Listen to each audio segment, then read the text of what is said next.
Hello, welcome to Road.cc and our bamboo bike build. And our bamboo bike build is complete. This is the bike, I've ridden it out here. We're in the Mendips. I've just done 25k on it, and as you can see, it is a whole bike. I'm as amazed as you.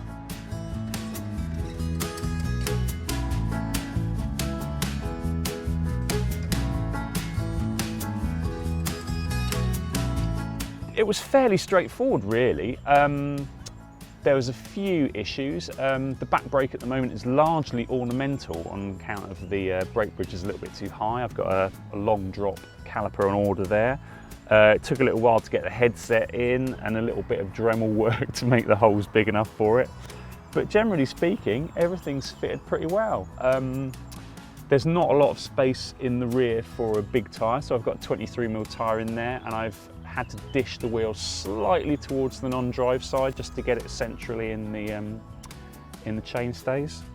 But really, it's been fairly straightforward, and what we've ended up with is this bike here. So let me talk you around what I've got. I have got a single chainring at the front.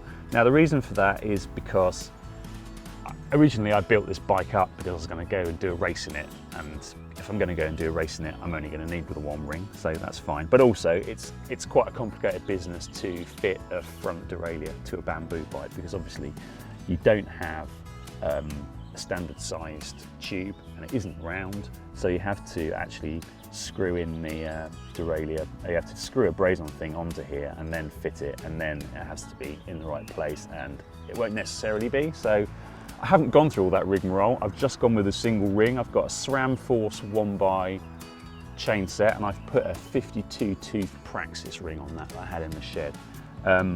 So that's giving me some big gears. Enough gears to still get up hills, because I've got a 10-speed 11 to 32 cassette on the back. So I've got a 52-32, which is all right for most climbing. The group set is Tiagra, so it's a new Tiagra 4700, 10-speed. All the way through, I think. And then we've got some Ultegra RS81 wheels that I had knocking around in the shed. Like I said, the wheel at the back, there's not a lot of room for a tyre there, so I've got a Rubino 23mm on the back, and then I've got an Ultra Sport, Continental Ultra Sport 25 on the front.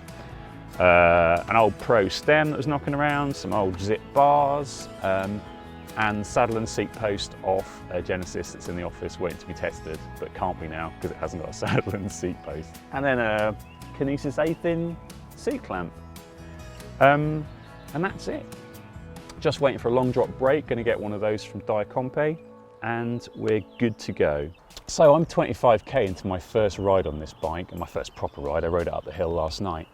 But how does it ride? Well, surprisingly, against all the odds, it rides just like a normal bike. I mean, it's really strange that it rides very similarly to an alloy road bike. I mean, this build that I've got here, the whole bike weighs in at about 9.5 kilos. So it's not really that heavy. I mean, the frame is 2.7 kilos.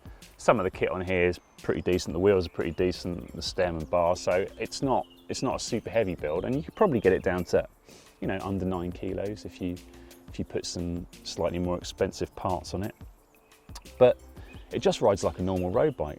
It's stiff, it tracks well, it feels good, it's quiet. Somehow I was expecting it to be a little bit kind of creaky and wooden, but it's just not like that at all.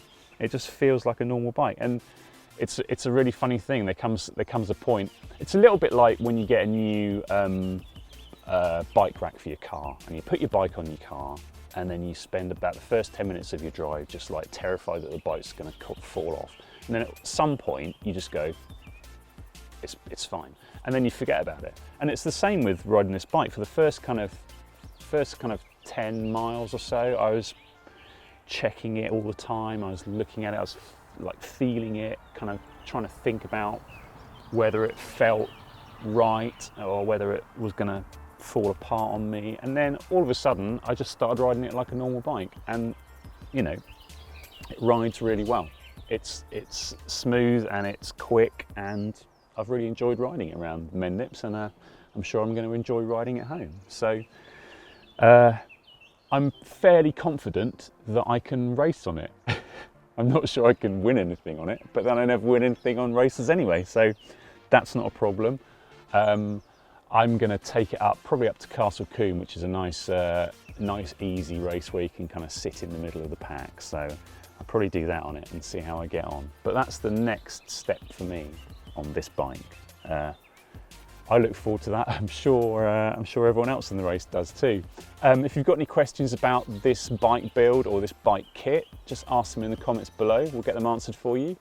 Don't forget to like and subscribe for more like this on Road.cc. Cheers for watching.